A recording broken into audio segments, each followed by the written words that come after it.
Pumasok si Reyna Michelle sa kwarto. Tinanggal ang kanyang balabal at itinakip ito sa likod ng isang upuan.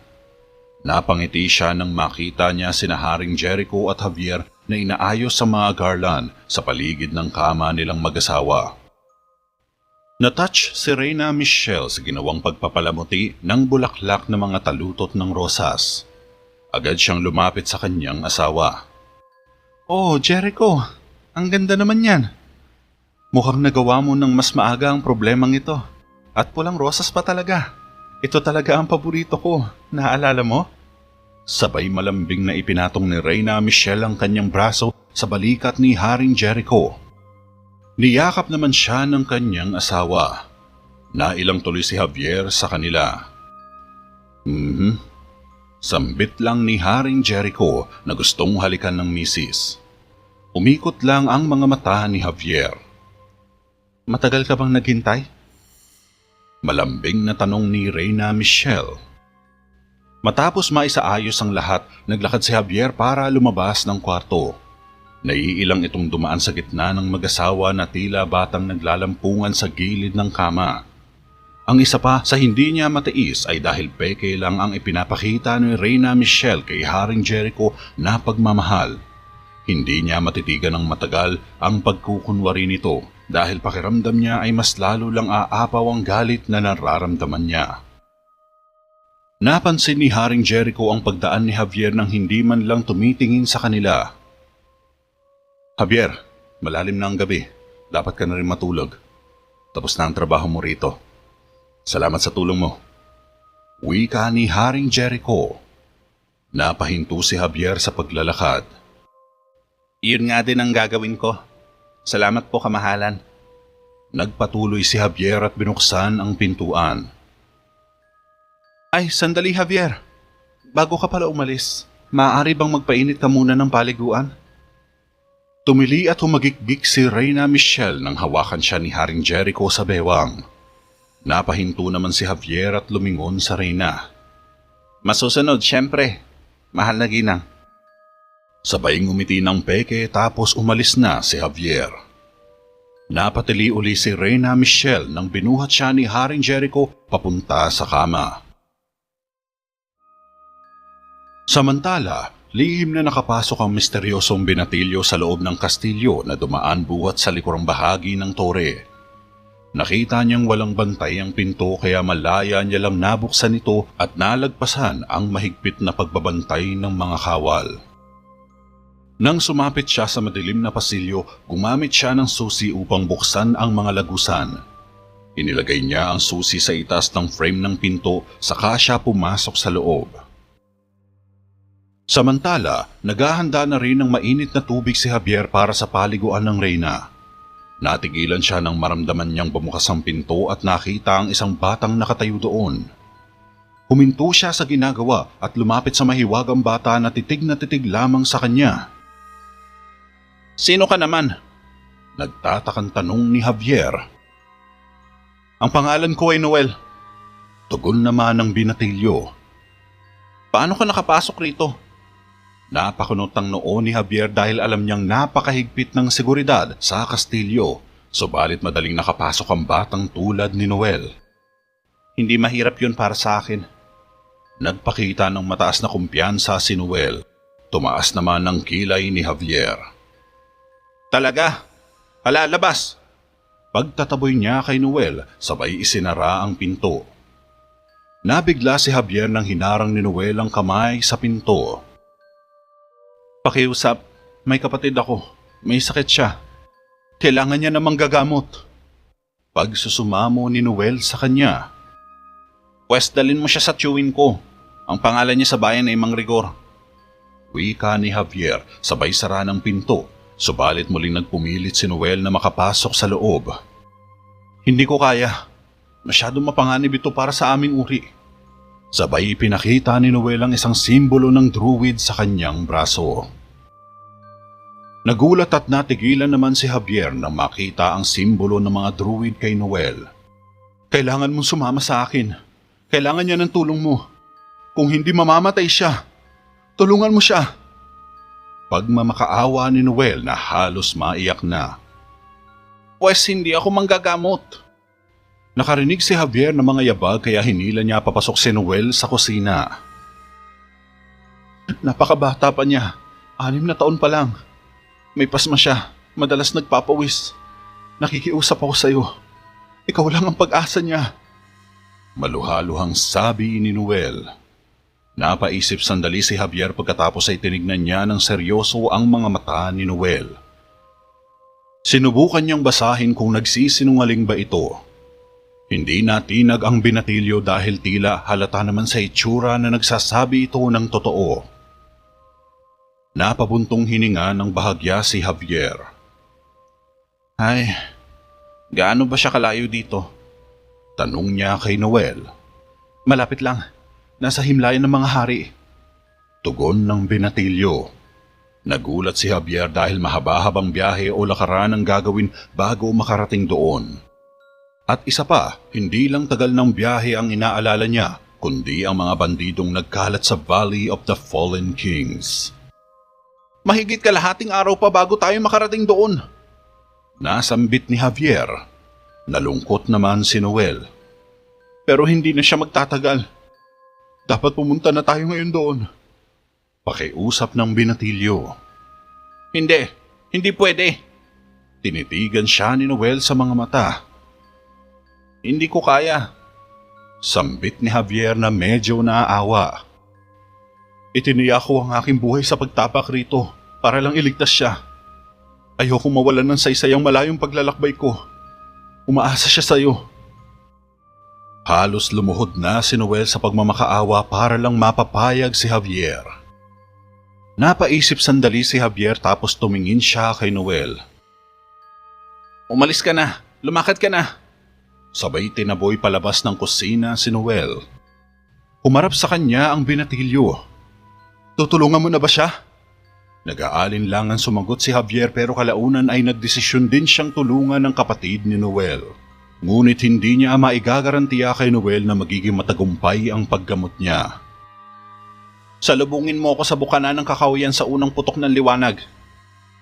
Wika ni Javier. Napatango naman si Noel at nakangiting umalis ng kastilyo. Nang makaalis, pinagpatuloy uli ni Javier ang trabaho na laman ng isip ang pangakong binitiwan niya kay Noel. Ngunit ang pagsang-ayaw niyang tulungan ng batang druid ay mangangahulugan na lilisanin niya ang Terraveda. Wala siyang pagpipilian kundi iwan ng bayan para sa isang delikadong misyon. Dahil dito, magagambala ang katahimikan ng Terraveda mula sa pagbisita ng dating kaaway na si Sarum ng Amata.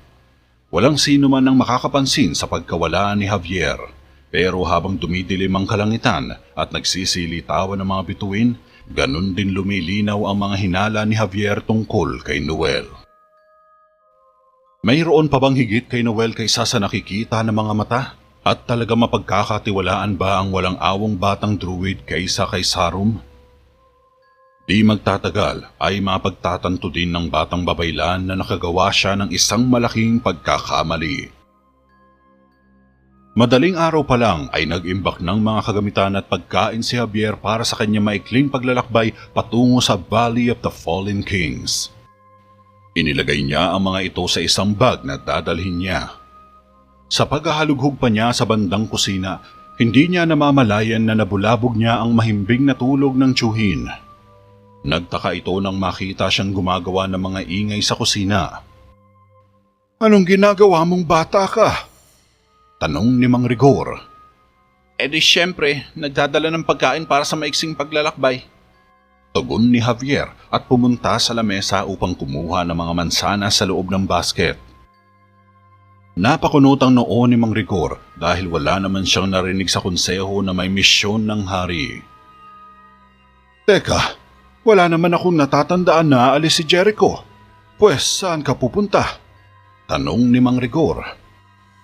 Hindi naman kasi si Jericho ang sasamaan ko, kundi isang bata. Ang pangalan niya ay Noel. Kailangan niya ng tulong ko. May nakababata siyang kapatid at malubha ngayon ang kondisyon nito. Paliwanag ni Javier habang kumukuha siya ng mga gamot sa medicine bag ng tiyuhin. Ano? Maglalakbay ka? Ni hindi mo nga alam kung sino ang batang ito. Tumutol kaagad si Mang Rigor. Pumasok si Javier sa loob ng kanyang kwarto at may kinuha siyang damit doon. Paglabas niya, sinabi niya kay Mang Rigor na isang druid ang tutulungan niya. Natakot ito sa narinig. Ano? Kung ganun, nakapasok siya sa loob ng kastilyo na parang magnanakaw. Gulat ng manggagamot. Hindi niya akalaing makakalusot ang isang druid mula sa ilalim ng mahigpit na pagbabantay ng mga gwardya sa kastilyo. Isipin mo, paano pa niya ako maaabot kung isa lang siyang karaniwang tao? Saad pa ni Javier. Nilapag niya ang bag sa lamesa at humarap sa tiyuhin na nakahiga pa rin sa kama.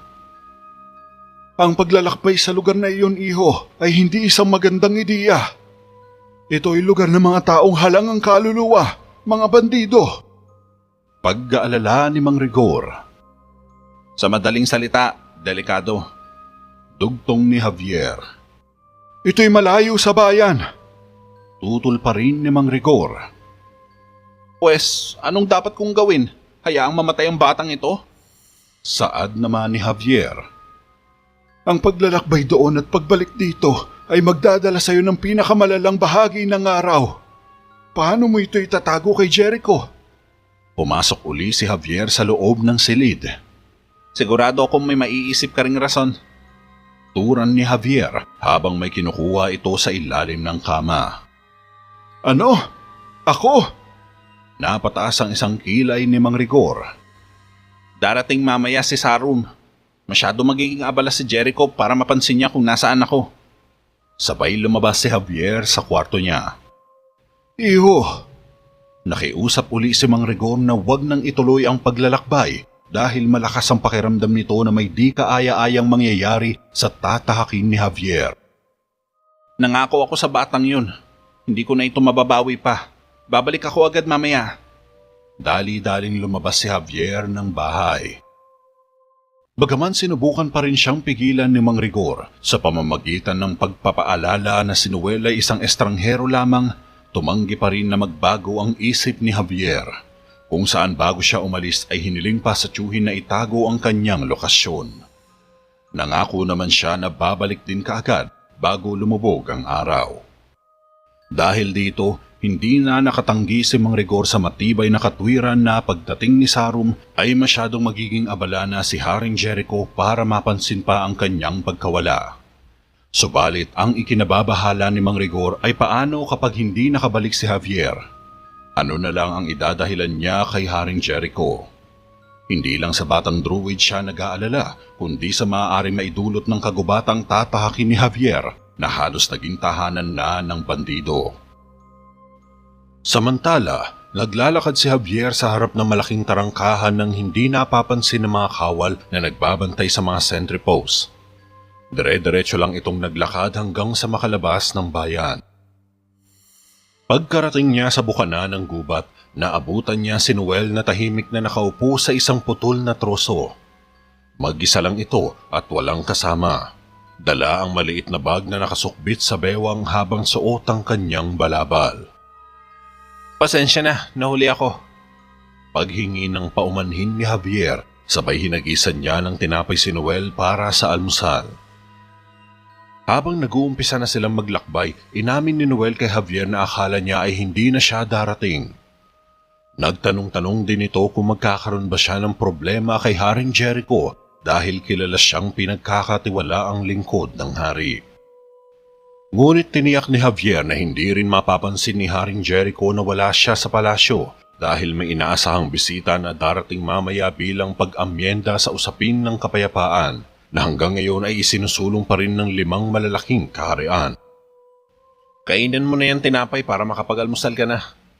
Huwag ka mag-alala, sariwa pa naman yan. Saad ni Javier nang mapansing tinititigan lang ni Noel ang pagkain. Salamat sa dala mo. Ang totoo nga niyan, hindi pa ako kumakain simula kagabi. At hindi ko alam kung saan ako kukuha ngayong araw. Malungkot na sagot ni Noel. Huwag mong isipin yun. Kaya nga ako nagdala dahil alam kong walang sariling hanap buhay ang mga druid. Sana lang ay matulungan ko ang kapatid mo. Turan ni Javier. Teka, nagka-problema ka ba? Tanong ni Noel nang mapansing natahimik sandali si Javier. Hindi, wala naman. Maikling tugon ni Javier. Pero ikaw ang kilalang lingkod ng hari. Saad ni Noel. Gaya ng sabi ko, hindi mapapansin ni Jericho na wala na ako. Kaya bilisan na natin maglakad para di tayo abutan ng dilim pag-uwi. Wika ni Javier at naunang naglakad kay Noel. Tahimik lang siyang sinundan ng binatilyo habang kumakain ng tinapay. Sa loob ng Royal Chambers, maririnig ang malakas na sigaw ni Haring Jericho habang hinahalungkat niya ang isang drawer. Pumasok si Reyna Michelle subalit sumalubong sa kanya ang magulong silid. Nakakalat sa sahig ang mga damit pati na ang kumot at ilang gamit nilang mag-asawa. Napalingon si Haring Jericho sa pinto sa pag-aakalang dumating na si Javier. Kanina pa niya hinahanap ang suklay pero hindi niya ito makita kahit sa ang sulok ng silid. Nagulat siya ng asawa niya nang nakitang lumalapit habang nakangiti ito. Nasaan ang tamad na si Javier? Bakit wala pa siya? Inis na tanong ni Haring Jericho. Mas lalong lumawak ang ngiti ng Reyna habang pinupulot ang malakalat sa sahig. Bakit? Anong kailangan mo sa kanya? Nilagay ni Reyna Michelle ang kumot sa kama pagkatapos ay sinabit niya ang mga damit sa dressing screen. Hindi ko mahanap ang suklay! Sagot ng batang hari. Tiningnan mo ba lahat? Lumapit siya kay Haring Jericho at sumilip sa nakabukas na drawer. Kahit saan ako naghanap pero wala. Inis na umupo sa gilid ng kama si Haring Jericho na parang bata. Dumako ang tingin ng Reyna sa nightstand at kinuha ang suklay. Ipinakita niya ito sa harap ng kanyang asawa na agad nagulat at nahiya nang makita ang suklay na hinahanap. Baka naipit lang siguro dyan? Nahihiyang sabi ni Haring Jericho na hindi makatingin kay Reyna Michelle. Gamitin mo kasi ang paningin mo. Tinapik ni Reyna Michelle ang ilong ni Haring Jericho gamit ang suklay. Lagi mo na lang yung ginagawa sa akin. Nakasimangot na wika ng hari. Napangiti naman si Reyna Michelle. Gamitin mo din kasi yun minsan. Natatawang sabi ni Reyna Michelle sa nakasimangot na asawa. Napakaganda mo talaga. Napatili ng bahagya si Reyna Michelle nang hinila siya palapit ni Haring Jericho. Nagdikit ang kanilang mga katawan. Huwag mo muna subukang umalis. Sabay sinuklay ang buhok ng asawa. Bakit naman? Pagtataka ni Haring Jericho. Ang sagwa mo kasi tingnan. Biro ni Reyna Michelle. Talaga lang ha? Hinithit siya ni Haring Jericho para halikan, ngunit inilagay niya ang suklay sa pagitan ng kanilang mga labi. Biglang kumindat si Reyna Michelle. Kailangan mo pang maghanda sa pagdating niya sa room. Kailangan makita kang isang kagalang-galang na hari, kaya bilisan mo na rito. Tinulak niya si Haring Jericho at bumagsak itong patihaya sa kama. Inihagis niya ang suklay sa kama at lumabas na ng kwarto. Ay, teka! Alam mo ba kung nasaan ang damit ko? Tumayo si Haring Jericho ngunit wala na si Reyna Michelle. Dahil dito, nainis siyang lumabas ng kwarto upang hanapin si Javier sa bahay ni Mang Rigor. Sumisigaw siyang pumasok sa bahay na agad naman ikitinaranta ng manggagamot. Javier! Nasaan ka? Pasigaw na sabi ni Haring Jericho. Napatigil sa ginagawa si Mang Rigor at sinabi niya kay Haring Jericho na namumunot ngayon ng mga halamang gamot si Javier at ipinaliwanag na ang gawaing ito ay maaaring tumagal ng kalahating araw dahil bihira lang tumubo ang mga halamang iyon. Napatingin-tingin sa paligid si Haring Jericho nang maramdamang tila kahina-hinala ang mga kilos ni Mang Rigor. Sumilyap siya sa kwarto ni Javier subalit hindi niya ito nakita roon. Sinipat niya ang ilalim ng lamesa ngunit wala rin si Javier. Ni anino nito ay hindi niya na matagpuan sa loob ng bahay. Nasaan ka na ba, Javier? Kung kailan pa naman kita kailangan saka ka pa nagtatago sa akin? Saad ng hari. Wala nga po siya rito, kamahalan. Wika ni Mang Rigor. Nasaan ba talaga siya? Seryosong tanong ni Haring Jericho. Nanginig naman sa kaba ang manggagamot. Umalis po siya. dahil sinamahan niya, kumuha siya ng mga agrimonya. Kabadong tugon ni Mang Rigor. Ano ka mo? Medyo naguluhan si Haring Jericho. Agrimonya, kamahalan. Isa po itong marangal, ngunit mahiyain na halaman. Hindi madaling mahanap at maaring tumagal siya ng kalahating araw sa paghahanap, tulad ng aking sinabi. Nakangiting sagot ng matanda. Kalahating araw talaga? Seryoso ka ba? Anas ng hari. Ito po'y napakahalaga, kamahalan. Ang mga katangian nito ay nagbubukas ng oportunidad para makalikha ng lunas sa sakit sa atay at tapdo. Paliwanag ni Mang Rigor. Nasa bahay inuman siya, hindi ba? Direktang sabi ni Haring Jericho nang maramdamang tila gumagawa lamang ng kwento si Mang Rigor. Napastraight ng tindig si Mang Rigor upang hindi maging kahinahinala sa hari ang kanyang mga kilos. Kumunot ang noo ni Haring Jericho. Hindi po, kamahalan. Totoo pong nasa labas siya ng bayan at nangunguha ng halamang gamot. Wika nito. Bueno, kapag natapos na niyang buksan ng kanyang atay at tapdo, sabihin mo sa kanya na mayroon siyang eksaktong 1 oras para magpaliwanag at makarating sa aking silid. Meron tayong inaasahang panauhin para sa paghandaan. Bilin pa ni Haring Jericho bago siya umalis at sinara ang pinto. Habang patuloy na naglalakbay sa kakahuyan, ay napansin ni Javier ang maliit na galos sa braso ni Noel, kaya huminto siya sandali para gamutin ito. Eto, itapal mo yan dyan. Inabot ni Javier ang isang puting gasa at prasko ng tubig kay Noel. Humihingal si Noel sa sakit habang binabalutan ng gasa ang sarili. Saan mo nakuha yan? Tanong ni Javier. Nahulog ako sa pagpasok sa kastilyo. Pag-amin ni Noel. Halika, akin na. Sinubukang abutin ni Javier ang braso ni Noel para siya na ang mag-ikot ng gasa, ngunit inilayo ito sa kanya ng binatilyo at sinabing mas kailangan ng kapatid niya ang pag-aalaga kumpara sa kanya na galos lamang ang natamo na kung tutusin ay hindi naman malala. Subalit nagpumulit pa rin si Javier na magamot si Noel dahil tiyak hindi nito kakayanin ang paglalakbay ng may iniindang sakit sa katawan.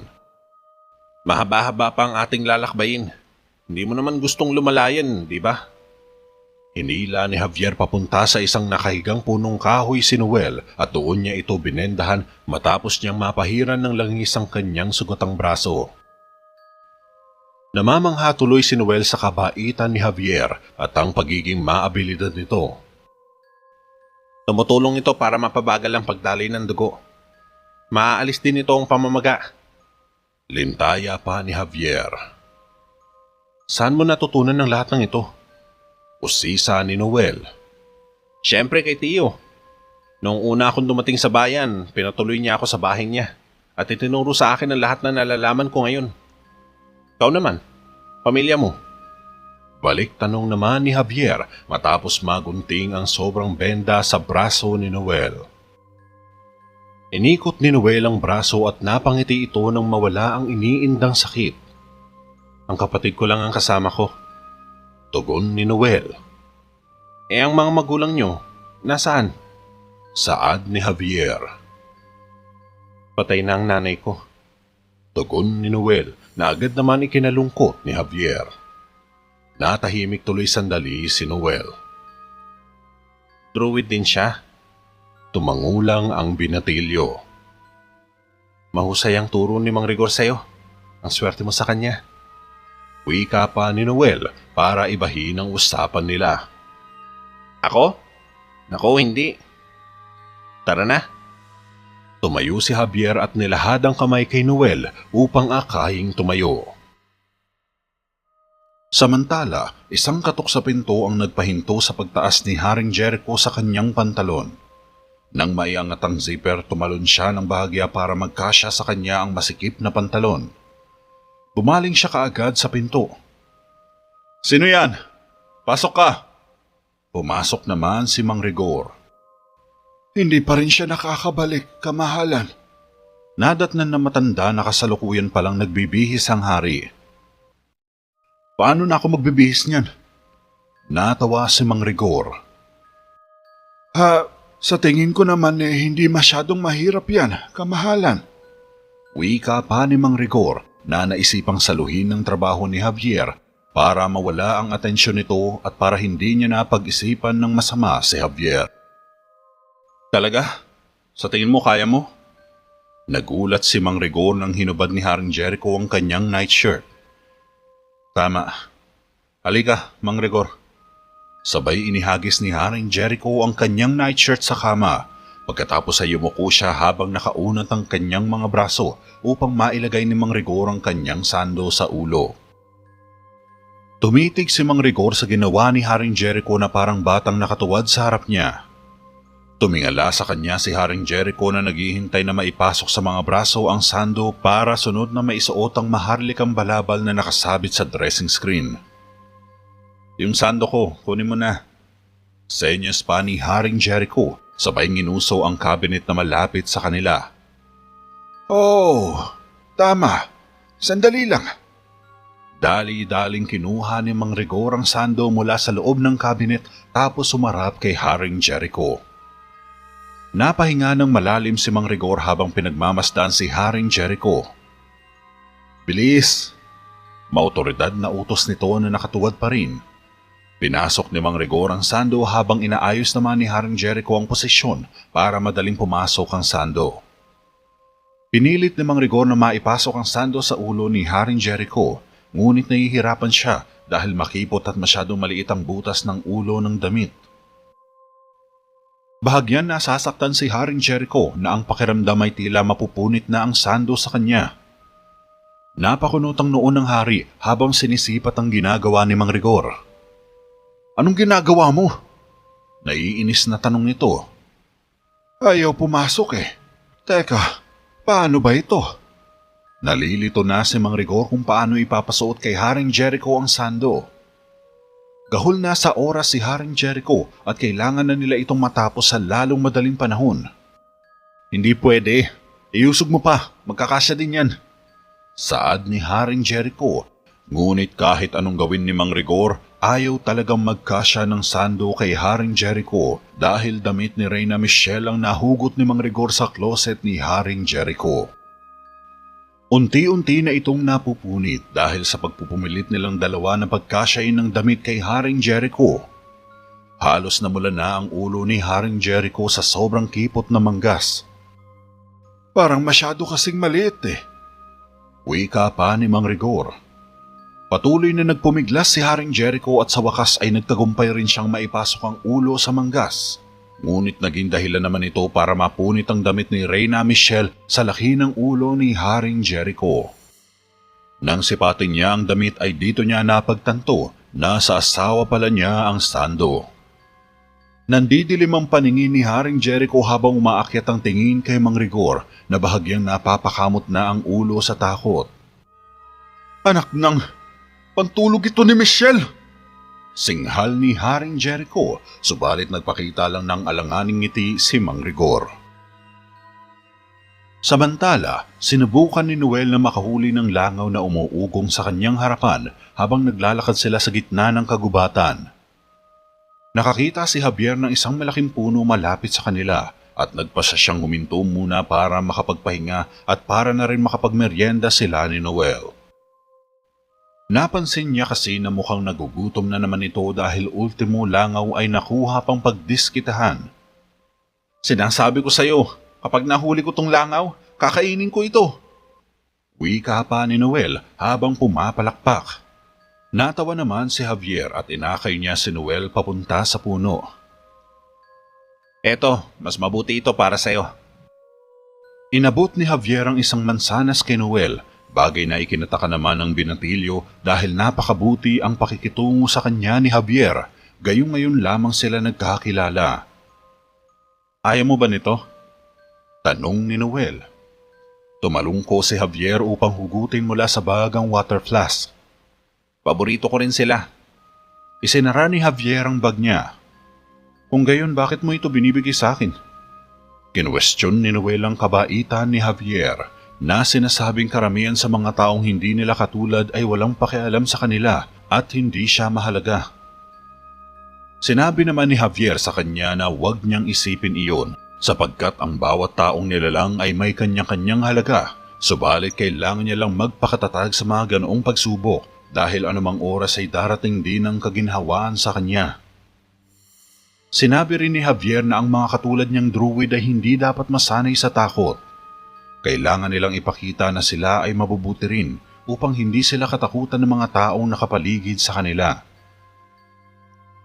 Matapos kumain ni Noel at magpahinga, tumayo si Javier upang magpatuloy muli sa kanilang paglalakbay. Ngunit napansin ni Noel na hindi man lang kumain si Javier sa sandaling namamahinga sila, kaya natanong niya kung may natitira pa bang pagkain na para sa kanya. Ano ka ba? Hindi ko na yung kailangan. Malaki naman ang nakain ko kanina eh. Nakangiting tugon ni Javier. Bakit ka ba ganyan? Ang mga taong nakilala ko, hindi sila tulad mo. Basura lang ang tingin sa akin. Hindi daw ako bagay sa mundong ginagalawan ko. Malungkot na sabi ni Noel. Napabuntong hininga ng malalim si Javier. Huwag mo silang pansinin. Diba sabi ko, lahat ng tao mahalaga anuman ang estado nito o katayuan sa buhay? Minom ka pa, baka maubusan tayo mamaya. Turan pa ni Javier, ngunit umiling si Noel at sinabing busog na siya. Salamat. Wika ni Noel. Umiti lang si Javier at sabay na nilang tinahak ang daan papunta sa Valley of the Fallen Kings. Ngunit lingid sa kaalaman ni Javier, isang tauhan pala ni Raya ang pinagmamagandang loob niya. Ginagamit ni Raya si Noel upang mapaikot si Javier para mapalayo kay Haring Jericho na siya namang sinusubukan ni Reyna Michelle na makuha ang pagkakataong masolo ang asawa para sa maitim nilang balak sa kanya. Nang makarating si Reyna Michelle sa madilim na lagusan ay kinuha niya ang susi mula sa itaas ng gate at lumabas sa parehong paraan ng pagpasok ni Noel. Matapos nito ay dali-dali siyang lumabas ng kastilyo habang suot ang kanyang makulay na balabal. Pagdating niya sa bagong tagpuan nila, nag-iwan ng note si Reyna Michelle para kay Raya mula sa ilalim ng mga ugat ng puno kung saan natatakpan ito ng mga dahon na nalagas mula sa puno. Matapos matulungang magbihis ni Mang Rigor si Haring Jericho ay inabot niya rito ang madalas nitong dalhin na espada. Sinukbit ito ni Haring Jericho sa kanyang bewang. Napakatahimik mo, kamahalan. May problema po ba? Pansin pa ni Mang Rigor habang nakatingin sa kawalan ng batang hari na parang may napakalalim na iniisip. Masisisi mo ba ako? Tugon ni Haring Jericho. Dahil dito, iniba ni Mang Rigor ang usapan at tinalakay na lang niya si Sarum ng Amata na may markadong reputasyon hingil sa mga sadistikong kalupitan mula sa pagkitil sa kanyang mga nakakaalyadong kaharian. Bagaman di sumasang-ayon si Haring Jericho sa kanyang rehimen, nag-usisa siya tungkol sa mga umaalingaw-ngaw na balita na si Sarum ang nakahuli noon kay Raya. Bagaman nag-aalangan, walang pagpipilian si Haring Jericho kundi ituloy ang alyansa kung nais pa niyang makamit ang tunay na kapayapaan ng 5 malalaking kaharian. Sa pagkakatanda ko, 3 taong gulang ka pa lang nun, noong pagharian nila ang silangang ibayo ng Mercia. Pagdating sa digmaan, sadyang wala silang hinihingi. Walang kahit anong usapan. Sabik lang sila numang wasak. Pinamunuan ng batang kumandan na si Sarum ang hukbo ng Amata na ikinagiliw ang kalupitan ng labanan. Sinikap noon ng iyong ama ang ipagtanggol ang kaharian, pero lalo lamang nagapoy ang galit ng batang commander na siya namang itinuon niya sa mga inosente at walang muwang na sibilyan. Matapos ang gera, isang bata ang kinupkup niya na kanyang nakita mula mismo sa lugar ng digmaan. Pinatay ni Sarum ang buong pamilya at tinangay ang bata. Hindi ko alam kung ba't niya ito binuhay. Bakit sa kabila ng libu-libong buhay na kinitil niya ay ang batang iyon pa ang binuhay niya? Siguro may nakita siya sa bata. Batang may dalang pait at sakit. Ayon sa narinig ko, pinangalanan niya ang bata bilang Alvin.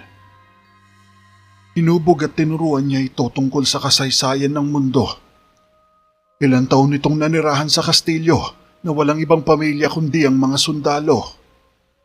Walang kaginhawaan, tanging malulupit na aral lang ng digmaan ang natutunan. Ginawa niya ang bata bilang protohido o kanyang estudyante at nilagay niya sa kanang balikat para maging kasangga sa mga misyong pangdiplomasya. Mahabang kwento ni Mang Rigor. Siguro malaki na rin ang batang iyon. Saad ni Haring Jericho. Tumango naman si Mang Rigor at sinabing baka magkasing edad na sila ngayon ni Alvin. Pero matindi ang reputasyon ni Sarum sa 5 mga kaharian. Sabay pinulot ni Mang Rigor ang napunit na sando ni Reyna Michelle at binalik niya ito sa closet. Kaya nga pati tatay ko natatakot sa kanya. Sinasabi nila na natutuwa siya sa pag-impaya ng mga lalaki upang palawakin ang kanyang imperialismo. Ani ni Haring Jericho. Hindi lang lalaki, kamahalan, kundi pati babae at mga bata din. Mahilig din siya sa pagpatay sa mga kaibigan niya. Pahayag ni Mang Rigor. Kaya medyo duda ako na magiging ganun kami kalapit. Bagaman, nagbabahagi tayo ng isang bagay sa kanya. Ginagawa ko ito para ipakita ang pagkamuhi kay Raya. Lintaya ni Haring Jericho. Akala ko hindi mo narinig ang usap-usapan na minsan niya na itong nahikulong sa kanyang kastilyo. Ngunit doon naman ito nabigyan ng kapangyarihang magtipo ng isang hukbo. Banggit pa ni Mang Rigor bago kinuha ang itim na mga gwante sa kama at inabot kay Haring Jericho. Umaasa akong ibabahagi niya sa atin ang higit pang tungkol doon. Turan naman ng batang hari. Dahil sa matinding reputasyon ni Sarum, sigurado ka bang karapat-dapat siyang makaalyansa? Tanong ni Mang Rigor na medyo duda sa plano ni Haring Jericho. Kinuha niya ang trousers at inabot kay Haring Jericho. Kung gusto nating makamit ang kapayapaan sa lahat, wala tayong pagpipilian. Hindi ako sumasang-ayon sa pag-usad ng kanyang rehimen, Mang Rigor. Ngunit ang pakikitungo sa kanya ay maaaring ang tanging paraan upang makamit ang ating mga layunin. Wika ni Haring Jericho. Tama ka. Siyempre.